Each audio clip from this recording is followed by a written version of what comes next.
Karibu tena mtazamaji kwenye awamu ya pili ya matangazo yetu kwenye makala ya Kioo Cha Hoja, hii ikiwa ni sauti ya mwananchi. Tunataka kusikia sauti yako kuambatana na swala hili zima la kuwepo mbolea ghushi humu nchini. Wewe unadhani mbona kuna urahisi wa kuwepo mbolea ghushi humu nchini au hata mbegu feki ambazo zinasambazwa humu nchini? Tutakuwa tukilijadili swala hili. Ni kutambulisha tena kwa wageni wetu. Ulisikia pale Bingari kutoka KEBS, mkurugenzi mkuu wa KEBS akitaja pale SBL Innovate Manufacturers. Tuna mkurugenzi wao hapa studioni leo. Naam. Tuweze kujua nyinyi ni kina nani na mbona mkatajwa pale. Alikuwa mbele ya kamati ya bunge kuhusu kilimo na akasema kwamba viwango vya mbolea mnayosambaza humo nchini haijafikia vile viwango ambavyo vinaidhinishwa na KEBS. Tunarudi kwako muda sio kwa mrefu. Vile vile tuko naye John Chege ambaye ni mkulima kutoka Kinangop. Asante sana. Umeniletea viazi kutoka Kinangop. Yes. Ama ndio mnaanza kupanda? Ndio tunaanza kupanda. Ndio tunajiandaa kupanda sasa. Haya, narudi kwako muda sio kwa mrefu. SBL ni kina nani? Ni kampuni ya kutengeneza mbolea ya serikali au ni nyinyi mnatengeneza mbolea ya serikali ambayo inasambazwa humu nchini au nyinyi ni kina nani? Okay, asante sana Zubeida kwa mwaliko huu na nashukuru sana. Jambo la kwanza, SBL ni kampuni ya kibinafsi, si kampuni ya serikali, ni kampuni ya kibinafsi, lakini tunafanya mambo ya mbolea na mambo ya ukulima kwa ujumla. So sisi SBL tuna mbolea yetu ambayo tunaitengeneza na inaitwa mbolea GPC Organic Fertilizer ama GPC Soil Booster. Na tumekuwa na mambo mengi sana kuhusu mambo ya mbolea na tumesikia ni jambo ambalo linafaa liangaliwe kwa kina. Na Bingari juma lililopita siku ya Jumatano alifika pale bungeni na kusema kwamba mbolea mnayoisambaza haijafikia viwango vinavyoidhinishwa ama vilivyoidhinishwa na KEBS. Ni kweli? Na Zubeida, acha nikuambie, inasikitisha sana kwa manake KEBS ndio wanaopeana permit ya kufanya kila chochote, mambo ya manufacture, mambo mengine yote. Sasa wanaposema mbolea yetu ni substandard, sisi hatuelewi ni vipi, sababu hao wenyewe KEBS ndio wale ambao walitupea permit yetu ya manufacture ya mbolea. Lakini wanasema walienda kwa yale maghala ya NCPB wakapata kwamba mbolea ambayo iko kule si haijatimiza vile viwango. Ilifika vipi NCPB kwanza? Kwanza kabisa sisi kama kampuni ya SBL Innovate Manufacturers tunasambaza mbolea yetu kwa NCPB na si NCPB peke yake. Tunasambaza kwa KFA, tunasambaza pia kwa cooperative societies. Inasikitisha KEBS peke yake walienda kwa NCPB lakini hawakwenda kwingine. Na haimaanishi pia NCPB mbolea ambayo iko kwa NCPB ni substandard. Manake KEBS wana jumla ya kuzunguka Kenya mzima kuangalia bidhaa ambazo zinauzwa sokoni zinahitimisha ile ubora ambao unaofaa. Na kwa Zubeida, inamaanisha hivi, KEBS wanapotupatia permit haimaanishi hiyo ndio mwisho wao wa kuzunguka kutafuta kufanya the sample, inaitwa sample. They always go ahead and take samples throughout the year to verify ubora wa mbolea na bidhaa zingine sokoni. So sisi au mambo ya mbolea yetu kuwa ghushi hatukubaliane kabisa na KEBS. Kwa hivyo ile mbolea ambayo mnaipeleka kwa yale maghala ya NCPB, mnapeleka kule kwa niaba yenu au ni kwa niaba ya serikali? Na ni ile ambayo tunasikia kwamba ni mbolea ya bei nafuu au hii yenu ni tofauti? Zubeida, serikali iko na mikakati yake ya kuwezesha wakulima kupata mbolea kwa bei nafuu. Inaitwa subsidies program. Unapata upande wetu kama SBL manufacturer hatuko kwa ile mikakati ya serikali. Sisi yetu ni an agency contract kwa upande wa sisi, an agency contract kati ya kampuni na NCPB, National Cereal Board. So pale kwa subsidies hatupo kabisa. Na tunasikitika kabisa, manake wanatu include pale na hatupo. Na mmesambaza kwa muda gani? Tumefanya usambazaji kwa muda wa miaka 2 sasa hivi. Na inatumiwa kote nchini au kuna maeneo fulani ambayo mbolea ile inapelekwa? Na ni mbolea ina gani hasa umetutajia? Lakini kwa sababu tumeona kuna wale ambao wanasema wamenunua mbolea ambayo iko na mawe, ambayo imewekwa kinyesi cha mifugo pale nyumbani na kadhalika. Ni mbolea aina gani ambayo mnaisambaza ama ni hiyo ambayo iko na mawe? La hasha. Inafaa tuelewe kuna mbolea aina nyingi kwenye soko. Kuna mbolea ambayo nitachanganya lugha ya Kiswahili na Kiingereza. Kuna mbolea ambayo tunaita organic fertilizer na chemical fertilizer. Hizo ni mbolea mbili tofauti kabisa, haziendani kabisa.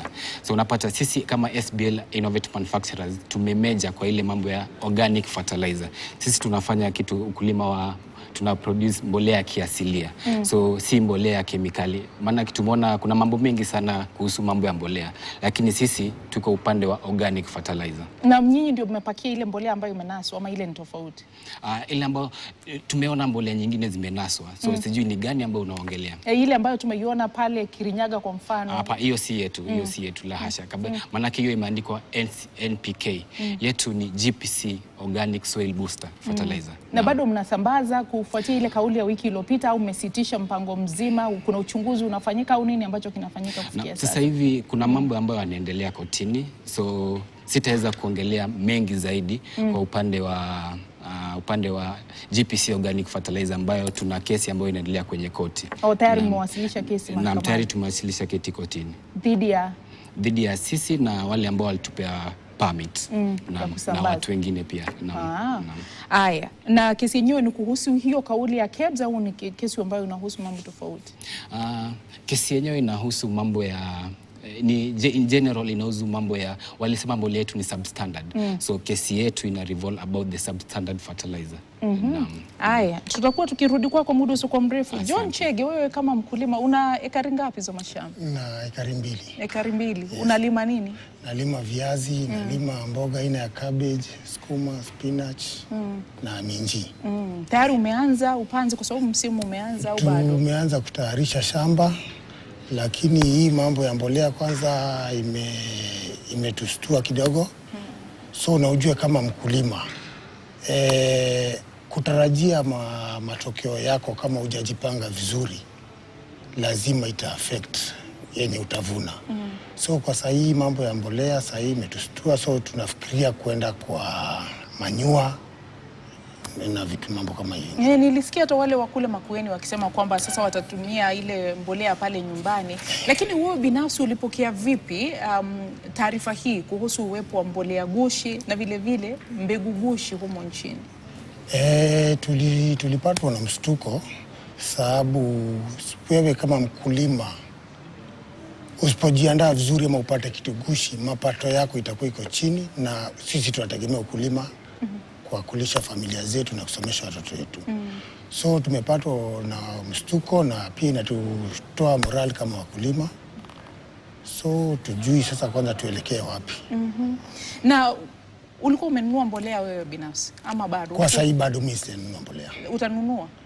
Kwa saizi hapana, siwezi kununua sababu kwanza niko na wasiwasi kidogo. Na umekuwa mkulima kwa muda gani? Nimekuwa mkulima kutoka wakati ya COVID. Hapo ndio tulipoteza ajira mahali nilikuwa, karudi nyumbani nikaanza ukulima. Na umekuwa ukitumia mbolea? Nimekuwa nikitumia mbolea. Ya aina gani? Ya serikali au mbolea? Hiyo kati serikali yako ameleta hiyo, tulikuwa tunanunua kwa maduka. So tumekuja hivyo, serikali juzi wakaleta hiyo, tukaitumia mara ya kwanza, tukapata na shida.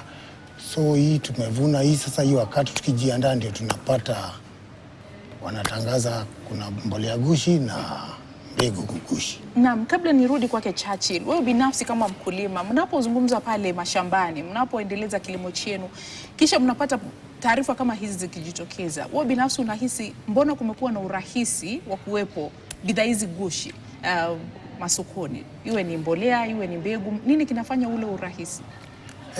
Naweza sema hivi, sisi kama wakulima sana sana watu tukiwa mashambani tunakuwaga tuko nyuma kidogo information. So inakuwa ni rahisi kwetu kudanganywa. Sababu utapata wakulima kama sasa ni venye sasa sisi tumekuja generation kidogo, kuna wale wazee ni rahisi kuwahadaa. So ndio nadhani hao watu wanachukua hiyo advantage. Na umepata majibu ambayo uliyatarajia kutoka kwa viongozi kuhusiana na madai haya? Viongozi wetu hatujapata majibu kamili vizuri. Bado hawajatuelezea sisi kama wakulima tunaelekea wapi, sababu sisi kama wakulima season itugojei. Venye utaandaa shamba yako ndio matokeo itakuwa. So sisi kwa sasa bado viongozi wetu hawajatuambia hajatuelekeza vizuri mwelekeo. Churchill, umetaja awali kuhusu aina tofauti za mbolea. Naam. Kwa sababu umesikia kutoka kwake kama mkulima, ulisikia wale wengine wa Makueni wakisema vile vile sasa wao hawatatumia mbolea. Tuliona wale wa Kirinyaga vile vile nao wakisema nao pia wameingia wasiwasi, hawajui kama watatumia mbolea. Wengi wameashiria wasiwasi mkubwa. Kuna aina ngapi za mbolea ambazo zipo? Kwa sasa kuna aina mbili ya mbolea. Kuna mbolea ambayo inaitwa organic fertilizers na pia kuna chemical fertilizers. So kuna kuna tofauti ya organic fertilizers. Organic fertilizers ni zile mbolea ambazo zimeundwa kwa kizungu tunasema the dead living creatures. The natural dead living creatures, kama mimea ambayo ilikufa zamani, samaki, wanyama. Hiyo ndio organic fertilizer bila kuongezwa madini mengine yoyote. Umenipata? Chemical fertilizer ni hizi artificial fertilizers. Hizo ndio kama hizi mbolea nyingine ambazo serikali inasambaza kwenye magala yao. Na katika rotuba tuseme au katika mazao ina tofauti, inaleta tofauti yoyote? Kuna tofauti sana. Unapata jambo la kwanza, mkulima ambapo anapotumia tuseme organic fertilizers, unapata for organic fertilizers inakawia kwa mchanga kwa muda mrefu zaidi, na pia kuna ile manufaa kama ina facilitate the living creatures, na pia haifanyi pollutions kwa mchanga, mambo kama hayo. Naam. Binafsi umesema umekuwa kabla ya ile mbolea ya serikali ulikuwa ukinunua mbolea. Ulikuwa unanunua mbolea aina gani? Nilikuwa nanunua mbolea sana sisi tulianza ukulima na hiyo organic. Ilikuwa tunaenda kwa chicken farms tunanunua mbolea ile. So tukakuja tukaadvaisiwa, tukaona kweli yenye tunaletewa ile inakuwa ni mingi na inatupunguzia wakati. Tukaanza kununua kwa maduka. Ambayo inauzwa tayari, ama mmeipokea ile ambayo inatolewa na serikali bila malipo? Hiyo bado hatujapokea. Na ile ambayo ilikuwa inatolewa na kwa bei nafuu, mmeipokea? Hiyo tulipokea. Alafu na ubora wake ulikuwa vipi? Hiyo tuliona mazao yake ikufanya mbaya, ilifanya mzuri hiyo. Tulilima nayo na tukaona iko sawa. So sasa baadaye tena sasa ndio tunasikia hii maneno, so tunaogopa sasa mbolea. Na unadhani kuna mtu anastahili kuwajibikia hilo? Kuwajibikia nadhani ni serikali peke yake, sababu sisi kama wakulima ndio tuendelee kutuweka motisha. Kazi ya ukulima yenyewe iko na changamoto na ni ngumu. Na hiyo subra, unaweka mimea yako, unaongea Mwenyezi Mungu, mvua lete mvua, mapato itokezee mzuri. So serikali tu ndio inaweza. Serikali ni nani? Serikali sasa unajua serikali ni kubwa. Nani ambaye mngependa awajibikie au ajibu maswali kuhusu yale Ministry ya Agriculture?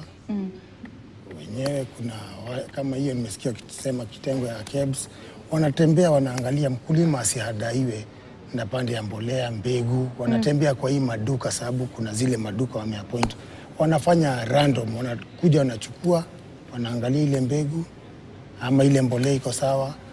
Hapo watakuwa wamesaidia mkulima. Na kuna wale ambao wameelekeza tuhuma kwa rais wakisema kwamba hajawajibika ifaavyo katika kuzuia ama kuhakikisha kwamba hakuna bidhaa ghushi masokoni. Je, unadhani kauli hizo zinastahili kuwepo? Zinastahili kuwepo sababu rais ndio mkuu wa serikali.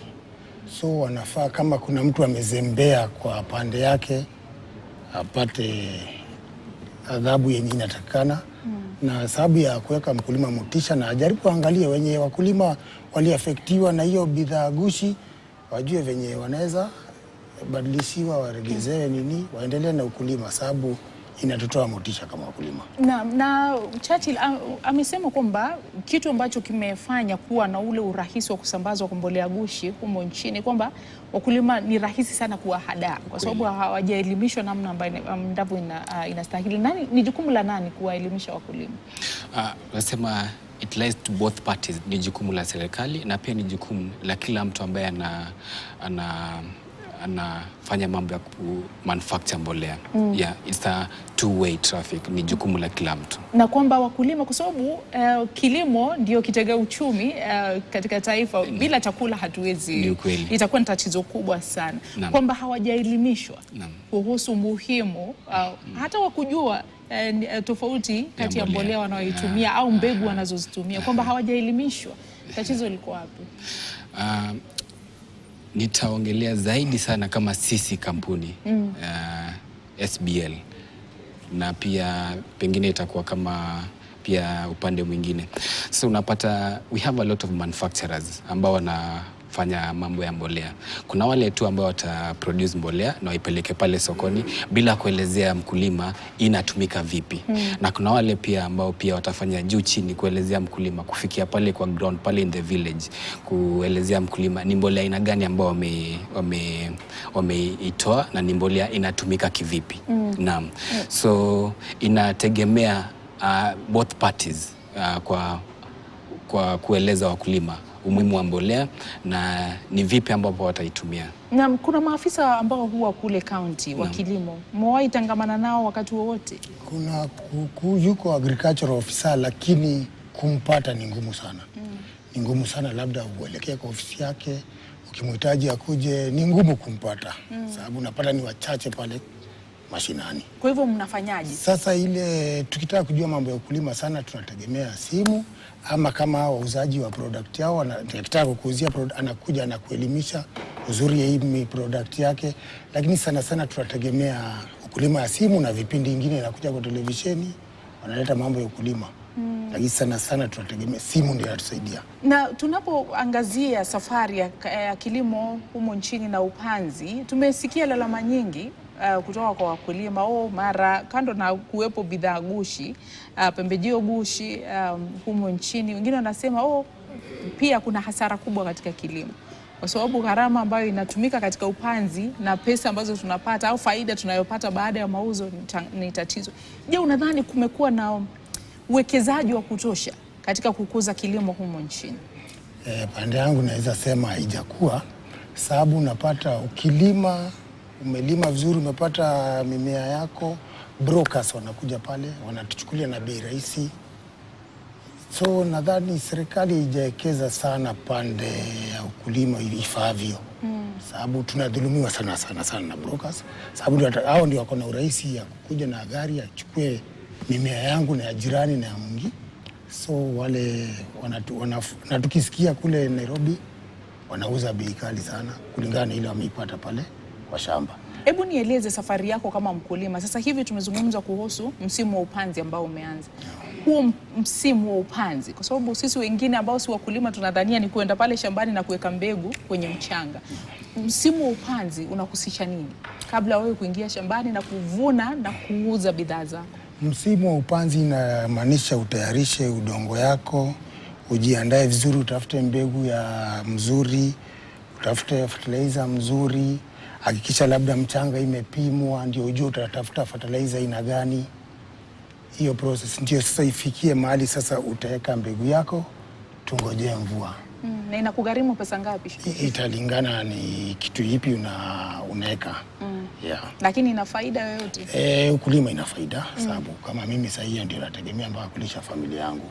Lakini nayo pia ukulima inaweza kukuchoma dakika moja. Hii unaweza pata hii time yenye nimetoka kuvuna nilipata faida mzuri. Then ukulima ingine nisipojipanga vizuri pata ile faida yangu pamoja na hii nini imeenda na hii. Hebu turudi tofauti, mtu atajua vipi? Kwa sababu wale wakulima waliozungumza na Nzioka walisema wao watajua tuko kuangalia mfuko ufunguliwe, aangalie kama ina mawe ama haina mawe. Inatosha kujua ubora wa mbolea, au ni vipi mkulima anaweza kujua tofauti anaponunua mbolea, kujua ghushi na ile ambayo ni halisi? Kwa sasa mkulima anaweza jua tofauti ya mbolea ghushi na ile halisi kama mkulima mwenyewe. Kuna vitu ambavyo tunaita private laboratory test. Yale madini ambayo anataka yeye mwenyewe kwenye shamba yake. Manake amesema anaweza enda pale achukue mbolea, lazima apime udongo wa shamba yake kwanza, ajue ni mbolea gani atahitaji. So akishajua ni mbolea gani atahitaji, atenda pale anunue. Akishanunua pengine atachukua ile mbolea sample kidogo, aipeleke kwenye private laboratory test, aitest kama ina ile madini ambayo inafaa kwenye shamba yake. Na kupima huko, upime mchanga, upime ubora wa mbolea, na gharimu shilingi ngapi? Na ni wakulima wote ambao wanaweza kumudu hiyo gharama? Okay, unaona Zubeida, ni gharama sana kwa mkulima kupima udongo na pia kupima ile rotuba ambayo madini ambayo mchanga wake unahitaji kwenye shamba. So ingekuwa rahisi sana kama kuna shirika ambalo la serikali ambalo linadhibiti ubora wa bidhaa nchini mzima ambayo inaitwa KEBS. Ingekuwa rahisi sana wakipeleka wakishapeana the KEBS permit number iwe ni hivyo ambayo it's something wafanye kitu ambayo wakulima wanaweza waamini. Naam. So, kwa hivyo si kitu ambacho unaweza kuangalia ukajua kwamba hii ni fake ama si kitu ambacho unaweza angalia, si hivyo. Hata kwa mbegu huwezi kujua kwa kuangalia. Hauwezi kujua kabisa. Lazima kama ni ile kupima, lakini kwa macho tu hivi mimi naweza kuletea mbolea tofauti hapa. Hautatofautisha hii ni ghushi ama hii ni fake. Lakini tumeona kwa runinga unapata wengine wanasema wanachanganya na mavi ya kuku ama wengine, hiyo ni yao. Naam, lakini kwa ukawaida kabisa si kitu ambacho unaweza tofautisha kwa kuangalia ama kwa kuona na macho. Na ukitumia mbolea ambayo ni ghushi, itakuwa na athari gani katika, kwa sababu wamesema kwamba kile ambacho wanaogopa sana ni ya hasara. Na wale wa Makueni vile vile walisema itakuwa hasara mfukoni na hasara pale shambani. Mavuno yanakuwa chini. Hasa unapotumia ile mbolea au mbegu ghushi inakuwa na athari gani? Unapata aswa mazao kwenye shamba yanapungua. Unapata upande wa productivity, unapata kama ulikuwa unavuna magunia 10 ya mahindi, unapata pengine utavuna 5. Kama ni 50 unapata unavuna 25. So kuna upungufu wa productivity na pia kuna madhara kwenye udongo. Pia unapata pengine kuna mambo ambayo maybe kama acidity kwa udongo. Unapata pia udongo wako unakuwa kwa a bad state, naweza sema hivyo kwa naam. Na wasiwasi wako mkubwa sasa kama mkulima na wale ambao tunawategemea, unajua sisi tunapenda viazi sana huku Nairobi kwa sababu ya chips hivi. Wasiwasi wako mkubwa sasa hivi ni nini? Hapa unapofuatilia na kuona malumbano yanayoendelea, kila mmoja analaumu mwenzake. Tumesikia waziri pale akisema ni vita vya kisiasa na kadhalika. Inakufanya unahisi vipi na wasiwasi wako mkubwa ni upi? Nakuwa na wasiwasi mkubwa kama venye umesikia amesema ninunue mbolea tena nichukue nipeleke pale kwa laboratory kapimwe. So nashangaa mimi kama mkulima nachungwa na nani? So serikali kweli itatutoa hiyo motisha ya kuendelea na ukulima, tujaribu biashara zingine, sababu pia hii mbolea utapata ukileta mbolea mbaya bado inaharibu udongo yako. So sasa sisi tuko kama mkulima uko mahali tumechanganyikiwa kidogo. Na sasa ile ukulima ndio kitega uchumi yetu. Kutoka ile wakati ya COVID sisi tulirudi manyumbani na tumeshika, tunaendelea nayo. So tukianza kupata changamoto kama hizi tunakuwa na wasiwasi. Naam. Beki, umesikia kauli ambazo zinatoka kwa wageni wetu hapa studioni ambao unaleta wasiwasi mkubwa kuhusu utoshelevu wa chakula katika siku zijazo. Je, binafsi kule mitandaoni au kwenye jumbe fupi watazamaji wetu wanasemaje? Naam Zubeda, pia hapa ukiangalia kwenye mtandao basi Wakenya basi wana wasiwasi mwingi sana. Kuna mmoja anasema naitwa Sadiki kutoka Laikipia. Tayari nimenunua begi 30 za fertilizer ghushi. Nani atanirudishia pesa ili ninunue mbolea mbadala? Mwingine anasema my name is James from Nakuru. To me the government is the one defrauding Kenyans. Because at the NCPB stores, one pays by M-Pesa to e-Citizen before receiving the fertilizer. So whatever the condition of the items provided, money is not refundable. Also, there is no way fake items could be delivered to the stores for sale without being inspected. Mwingine anasema, mimi ni Josephat Twanga kutoka Naivasha. Je, nitajuaje mbegu ya mahindi ni ghushi? Mwingine anasema viongozi na mashirika husika waweke mikakati maalum ya kukabiliana na wakora hao. Anaitwa Kennedy Ondieki kutoka Kisii, Bobasi. Mwingine anasema David Koech pia na maoni kama hayo kutoka Nandi Hills, anasema viongozi wetu watuokoe. Wanastahili kutuangalia, tunaumia sana. Mwingine anasema ni uongo mtupu.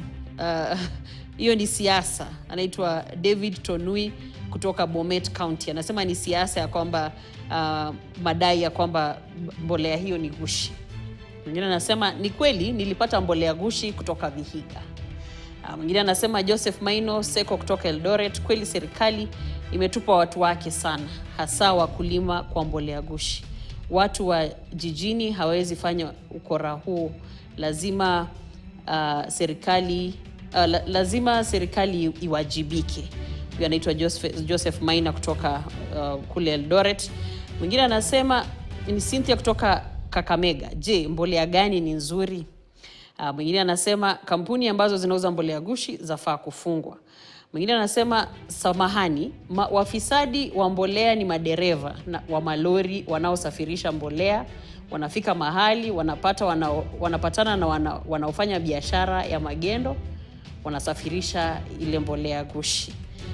Mwingine anasema ask this question whether the production is based on batches.